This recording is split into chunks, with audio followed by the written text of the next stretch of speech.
Est-ce que vous pouvez nous raconter l'histoire de cette caravane? Pourquoi cette caravane à Apt ici?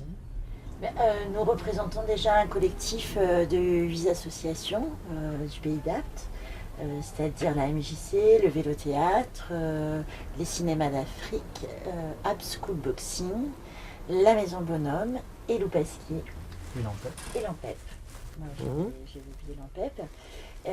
Nous travaillons dans le domaine social, culturel ou sportif.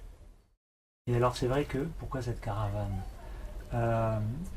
Déjà, on a été réunis, ce collectif de 8 associations, par la Fondation des Trois Cyprès et la Fondation de France, pour nous interroger sur la question des jeunes dans le pays d'Apt, sur la question de leur place dans notre société, et dans quel était leur rôle, ou quel rôle ils pouvaient jouer. On a fait le constat que les jeunes sont attachés au territoire aptésien, mais ils ont le sentiment de ne pas avoir accès à tout, et en tous les cas de ne pas connaître toutes les ressources qu'il y a sur ce territoire, et de ne pas en user.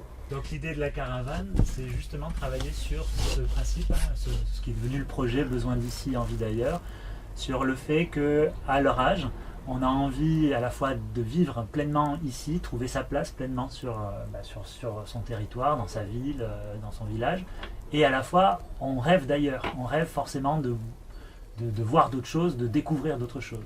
Donc ils sont à un âge, une envie de bouger, de se déplacer, de découverte. On est parti de ce constat-là. La caravane symbolise le déplacement, l'envie d'ailleurs, les parcours qu'on peut y faire, le voyage. Et pour nous, c'est devenu le support de travail, en tous les cas de rencontre avec ces jeunes. C'est important pour nous de se dire, on ne vient pas faire des propositions, on n'est pas là pour proposer les activités qu'on propose d'habitude, mais plutôt de créer un espace et un moment de disponibilité totale. Le message qu'on a à leur transmettre à ces jeunes, c'est vous êtes en capacité de faire des choses, d'inventer, de rêver des choses. Si vous aviez un rêve que vous souhaiteriez réaliser, ça serait quoi? Et comment est-ce qu'on peut vous aider à le rendre réalité? Voilà. Et on est allé à l'approche de ces jeunes avec ce principe-là. On n'est pas parti d'un constat noir sur une jeunesse désespérée ou au contraire, on s'est rendu compte que d'une part, certains vivaient très bien leur adolescence et leur parcours de jeunes, de citoyens aussi. Et on est venu juste mettre une graine pour leur dire « Ah oui, mais alors effectivement, si je pouvais... Ah, mais peut-être que je peux faire ça. » On en est encore au stade de cette phase-là, à un moment de transition entre le passage du recueil et la mise en route concrète. Et vraiment, c'est important pour nous, et c'était formidable le contexte de réalisation de ce projet, d'être sur une échelle de temps qui n'est pas celle d'une année, qui est vraiment sur 2-3 ans, parce qu'on sait qu'on peut faire évoluer, et alors c'est vrai que les jeunes ont tendance à vouloir aller vite, mais aussi ça permet de creuser, d'être un peu plus en profondeur sur les sujets. Et vous pensez que seul, vous n'auriez pas pu avoir cette démarche-là, cette approche-là? On aurait pu avoir cette approche, mais pas avoir autant de techniciens, de personnes ressources, d'un gros réseau comme on a aujourd'hui.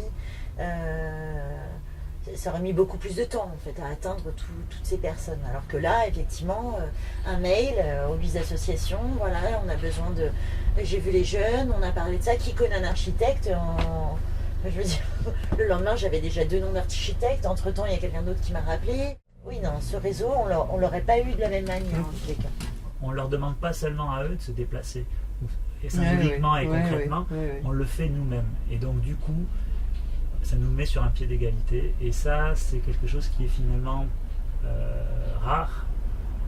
Voilà. Mais c'est ça qui était important et précieux de mettre en place, et que rend possible aussi l'ensemble de cette action. Enfin, s'il n'y avait pas eu la Fondation des Trois Cyprès, la Fondation de France qui a apporté son soutien financier sur cette action, on ne serait pas forcément en capacité d'être dans cette disponibilité-là.